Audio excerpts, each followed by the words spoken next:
દરેકને જય માતાજી મિત્રો, અમારી YouTube channel Krishna dairy farm પર આપ સર્વેનું સ્વાગત છે।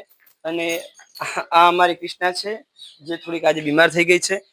એને લંપીની થોડી અસર થઈ ગઈ છે, લંપી વાયરસની, જે ગુજરાતભરમાં બહુ પ્રખ્યાત છે। આજકાલ બહુ એનું નામ સાંભળવામાં આવી રહ્યું છે।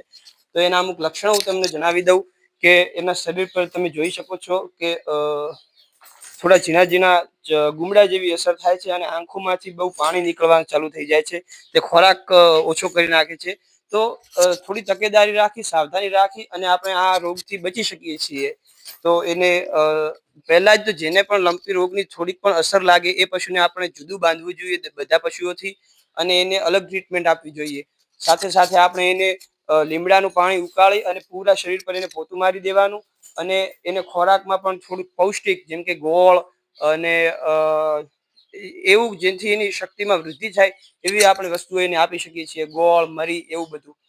ઓકે, અને આપણા નેક્સ્ટ વિડીયોમાં હું તમને જણાવીશ કે લંપી વાયરસથી બચવા માટે કેવા કેવા ઘરેલું ઉપાય કરી શકાય છે। જય દ્વારકાધીશ। અને અમારો વિડીયો પસંદ આવ્યો હોય તો લાઈક કરો, શેર કરો અને સબસ્ક્રાઇબ કરો।